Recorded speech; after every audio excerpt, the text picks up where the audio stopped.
She posted, "When your boyfriend doesn't even try anymore, after I worked 70-hour weeks to save for our house down payment." I didn't comment. Just withdrew my half from our savings and put it toward MY house deposit. When the bank declined her solo mortgage application. Original post. I, 29 male, have been with my girlfriend for 4 years. We've lived together for the last 2.5 in an apartment that I pay 60% of rent on because I make more money. That arrangement was her idea, BTW. Proportional contribution, she called it. About 18 months ago, we started talking seriously about buying a house. She was excited. I was excited. We made a plan. Save aggressively for 2 years. Aim for a $45,000 down payment on a starter home in the $280,000 range. We'd each contribute what we could, track it separately but work toward the same goal. Her target was around $18,000. Mine was $27,000, again because of the income difference. Here's where things started going sideways. I took on extra work. My regular job is in logistics management, decent salary, solid benefits, but not exactly making it rain. To hit my savings target, I started picking up overtime whenever it was available. Covered for people on vacation. Took weekend shifts during peak seasons. For the last 8 months especially, I've been averaging 65 to 70-hour weeks. Sometimes more. I'm tired, like bone-deep exhausted. But I kept telling myself it was temporary. We were building something.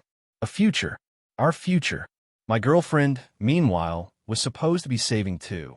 And technically she was. But her definition of saving aggressively and mine turned out to be very different. She'd put money into her savings account, sure. But she'd also pull from it for emergencies that weren't emergencies. A concert she couldn't miss because her friends were going. A new winter coat because her old one was dated. A spa weekend for her sister's birthday that somehow cost $400. Every time, she'd say she'd make it up next month. She never did. I didn't say anything for a long time. Partly because I was too tired to fight, partly because I figured she'd get it together eventually. She's an adult. She knows the goal. Then about 3 weeks ago, I came home from a brutal Saturday shift, 12 hours on my feet dealing with a warehouse crisis, and found her on the couch watching Netflix with a face mask on. "Hey," I said, dropping my keys. "Long day." She barely looked up. "There's leftover Thai in the fridge." I heated up the food, sat down next to her, and she paused her show to look at me. "You look rough," she said. Not concerned. Just observational. "I feel rough. But it's fine. Another few months and we'll have enough." She nodded slowly. "About that." I was looking at the numbers, and I think we should push the timeline back. Push it back? We're almost there. I know, but I haven't been able to save as much as I planned. Things came up. I took a breath. "How much do you have?" She hesitated. "Like 11,000. 11,000. 18 months of saving, and she had $11,000. I've been killing myself for 8 months and had hit my $27,000 target 2 weeks early. She was $7,000 short of her much smaller goal. I didn't yell, didn't even raise my voice. Just said, "Okay, what's your plan to make up the difference?" I was thinking maybe you could cover the gap. Just temporarily. I'll pay you back once we're in the house, and I'm not paying rent anymore. That's when something shifted. She wasn't asking. She was assuming. "Let me think about it," I said. I went to bed early. Couldn't sleep, but I needed to not be in the same room as her. The next day was Sunday. I worked another shift. When I got home, she was out with friends. I didn't think much of it until my phone buzzed with a notification from Instagram. She'd posted a photo, some kind of aesthetic coffee shot from a brunch spot. The caption read, "When your boyfriend doesn't even try anymore. Self-care Sunday because someone has to prioritize my happiness." 300 likes. 42 comments. All from her friends and coworkers, sending heart emojis and "You deserve better" queen messages. I stared at my phone for probably 5 minutes straight. I'd worked 70-hour weeks for 8 months. Missed holidays with my family. Skipped my best friend's birthday party. Developed what I'm pretty sure is chronic back pain from standing so long. Also, we could have a house. Our house. And she posted that I didn't try anymore because I was too tired to... What? Take her to brunch? I didn't comment on the post. Didn't text her. Didn't say anything. Instead, I logged into my savings account. Looked at my $27,000. Thought about everything I'd sacrificed to get it there. Then I made some calls. First, I called my buddy who works as a mortgage broker. Asked him hypothetically what kind of house I could afford on my own. He ran some numbers. With my credit score and income, I could qualify for around $240,000 with a $27,000 down payment. Not the house we've been planning, but a house. My house. Second, I called a real estate agent I'd been in contact with during our joint search. Told her I was now looking solo. She had a few properties in my range and could show them this week. Third, I transferred my $27,000 into a separate account. Untouchable. Mine. By Tuesday, I put an offer on a small 3-bedroom ranch that needed some cosmetic work but was structurally sound. By Friday, my offer was accepted. I didn't tell my girlfriend any of this. She came home Friday night in a good mood, talking about some work drama. I listened, nodded, waited for her to run out of steam. "Hey," I said when she finished. "I need to tell you something." "What's up?" "I put an offer on a house. It was accepted today."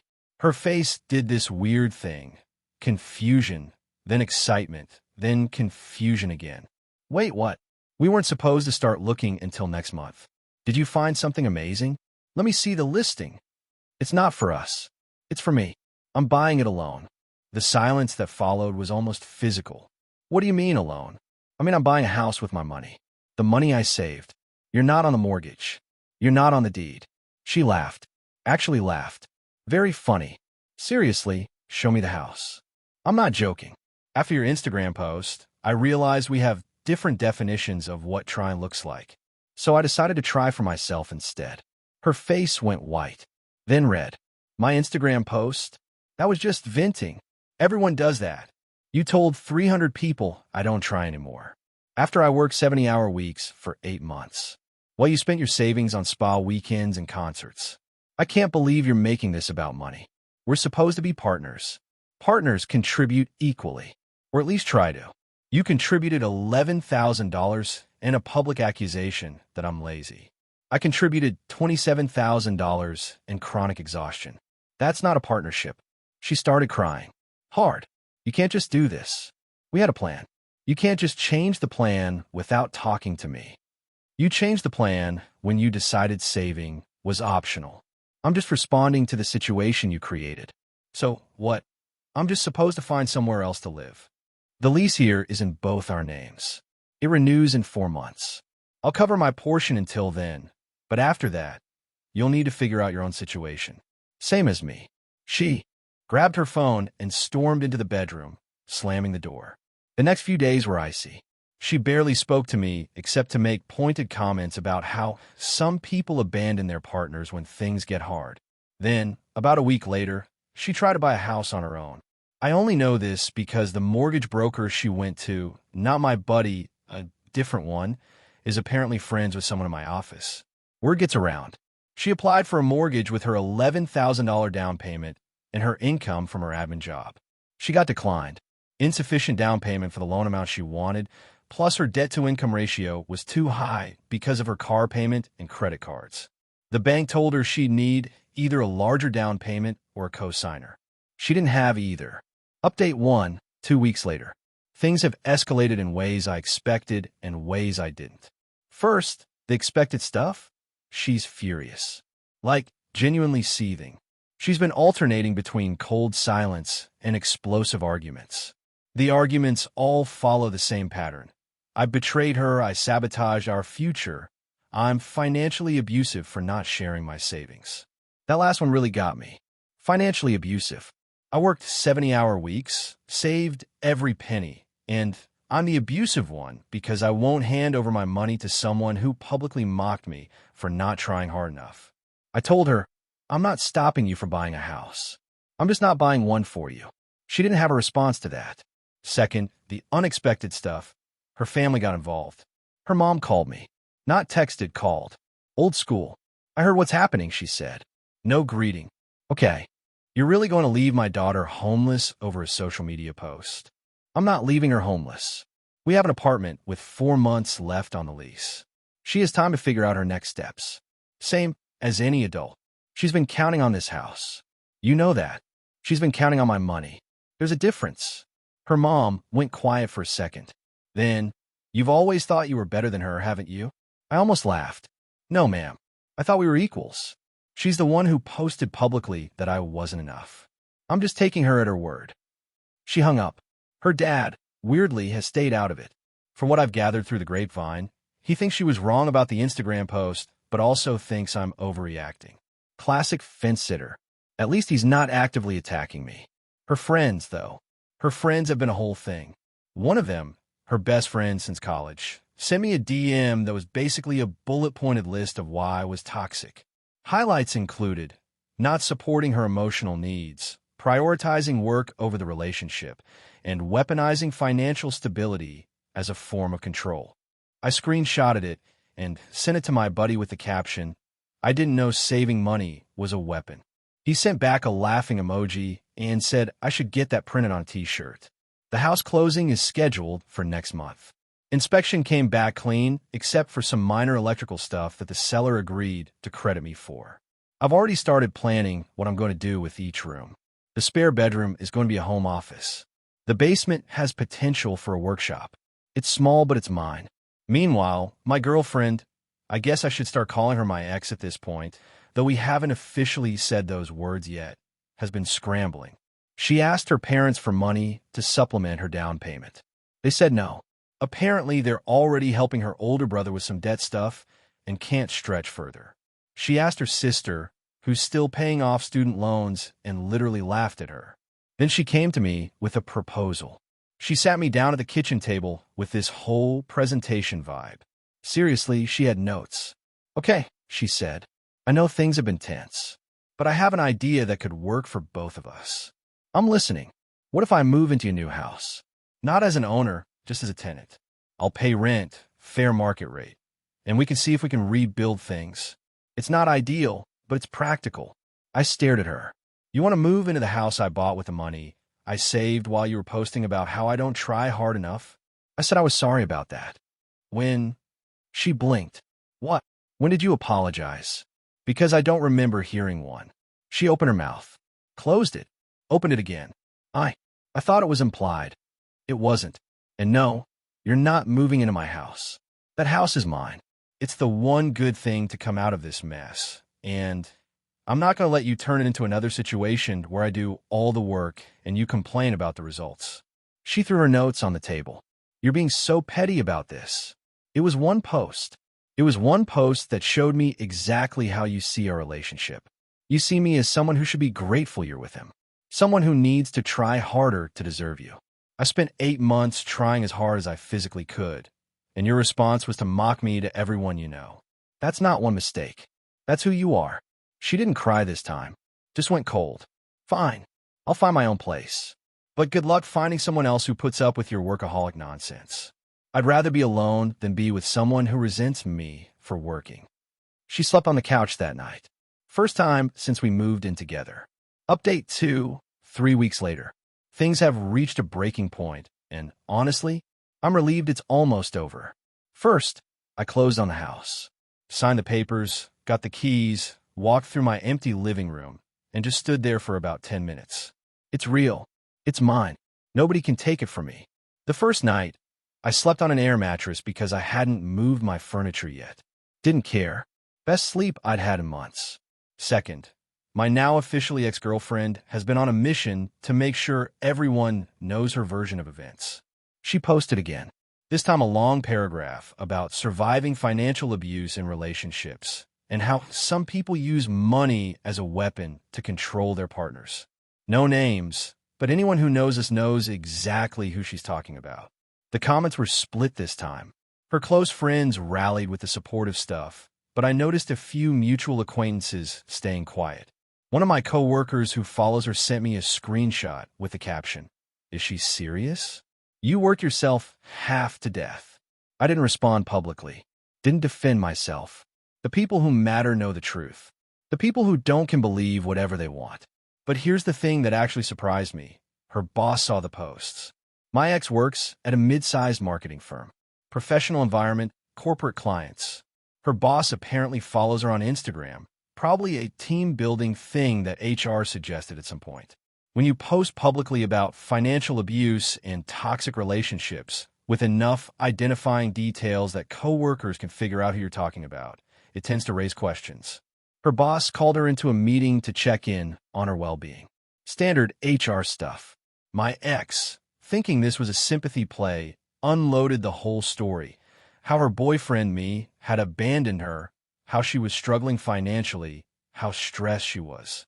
The boss listened politely, then mentioned that the company had an employee assistance program if she needed counseling or financial guidance. Very professional, very supportive. And then, according to a mutual friend who works at the same company, the boss quietly started giving some of her client-facing responsibilities to other team members. Not officially a demotion, but definitely a step back. The official reason was reducing her workload during a difficult personal time. The real reason, everyone assumed, was that nobody wants someone who's posting about personal drama to be the face of their brand partnerships.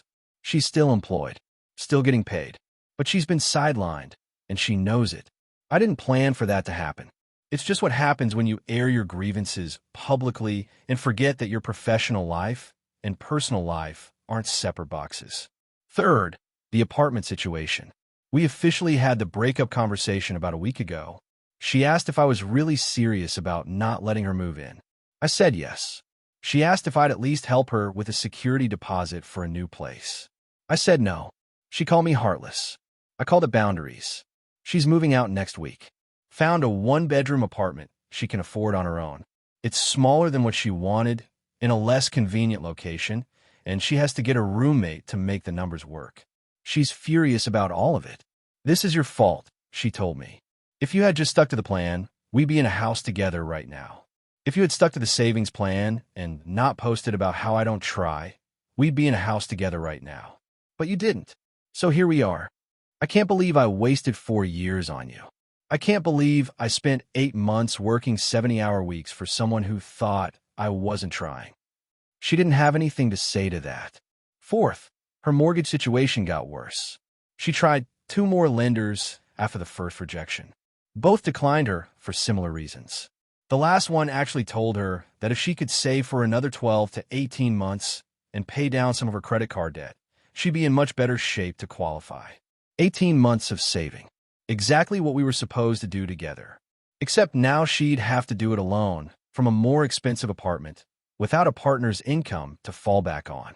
I heard through the grapevine that she broke down crying when the last lender said no. Part of me felt bad. The part that remembered falling in love with her, making plans together, believing we were building something real. But then I remembered the Instagram post, the 300 likes, the 42 comments, the "you deserve better" queen chorus from people who had no idea how hard I'd been working. The sympathy faded pretty quick after that. Final update 1 month later. I'm writing this from my new house. My house. Still weird to say that. The furniture is mostly set up now. I want a little budget on most things: secondhand couch, basic bed frame, IKEA, everything in the kitchen. But it's mine. I picked it all out myself. Didn't have to compromise on anything. The spare bedroom is officially a home office. I've already started working from home a couple days a week, which has done wonders for my back and my sanity. The 70-hour weeks are over. I'm back to my normal 45 with occasional overtime when I actually want the extra money. My savings account is rebuilding slowly. My stress levels are the lowest they've been in a year. As for my ex, she moved out of her old apartment 2 weeks ago. I helped carry boxes to her car because I'm not a monster, and also because I wanted closure. Physical, tangible closure. Watching her drive away with her stuff was that closure. She's living with a roommate now. Someone she found on one of those roommate matching apps. From what I've heard through mutual friends, it's not going great. The roommate is apparently messy and loud, which is hilarious because my ex used to complain about my obsessive tidiness. Her job situation stabilized a bit. She's still not handling the big client accounts, but she's been assigned to some internal projects that are lower profile, but steady. She seems to be keeping her head down professionally, which is probably smart. She hasn't posted about me again. The last thing I saw on her Instagram before I unfollowed was a generic motivational quote about new beginnings and leaving toxic situations behind. She got maybe 50 likes. The sympathy engagement seems to be dying down. Her family has gone quiet too. Her mom never reached out again after that first call. Her dad sent me a text about a week ago that just said, "I hope you're doing well. No hard feelings on my end." I appreciated that, actually. Responded with a simple thanks. "Same to you." And that was it. One of her friends, not the one who sent me the toxic bullet points, a different one, actually apologized to me. We ran into each other at a coffee shop, and she pulled me aside. I just wanted to say I'm sorry. I believe her version of things at first, but then I heard more details, and yeah, I don't think you did anything wrong. "I appreciate that," I said. "I'm not looking for apologies. I just want to move on." For what it's worth, she's struggling. Not just financially. I think she's realizing how much she took for granted. I didn't know what to say to that. Still don't, honestly. Part of me thinks she deserves to struggle. Part of me remembers 4 years of good times mixed in with the bad. Part of me just doesn't care anymore. That last part is growing. Here's the thing about this whole mess. I don't feel like I got revenge. I didn't set out to punish her. I just decided to stop letting her benefit from my work while she complained about it. The consequences that followed, the mortgage rejections, the roommate situation, the job setback, those weren't things I did to her. Those were things that happened because she'd built her expectations around my contributions. When I removed myself from the equation, the math stopped working. That's not revenge. That's just reality. I've been thinking about what I want next. Not romantically. I'm nowhere near ready for that. But just life-wise, career-wise. I've got a house now, a foundation. I can build from here. Maybe I'll finish the basement eventually, turn it into something useful. Maybe I'll plant a garden in the backyard. There's a sunny spot that would be perfect for tomatoes. Maybe I'll just sit on my porch after work and enjoy the quiet. Last week, I had my best friend over for the first time. We ordered pizza, watched a game, and he said, "Dude, this place is perfect for you." I looked around at the mismatched furniture and the bare walls and the boxes I still haven't unpacked and realized he was right. It's not perfect in the Pinterest sense, but it's perfect in the sense that it's mine. I built this. I earned this. Nobody can post about how I didn't try hard enough because the evidence of my effort is literally the roof over my head. That's worth more than any validation from the internet. I'm not happy yet. Not completely. There's still some grief mixed in with the relief. 4 years is a long time to invest in something that doesn't work out. But I'm getting there. The house is quiet at night. Sometimes I think about how different things could have been if she just appreciated what we were building instead of complaining about the process. But she didn't. And I can't change that. All I can control is what I do next. Right now, what I'm doing is sitting on my second-hand couch in my too-empty living room, typing this out for strangers on the internet. Tomorrow, I'm going to hang some pictures on the walls. Maybe buy a plant. Start making this place look like someone actually lives here. Small steps, but forward ones. Thanks for reading. And if you're in a situation where someone's taking your effort for granted while publicly complaining about you, trust me when I say, your contributions belong to you. You get to decide what you build with them. Build something for yourself.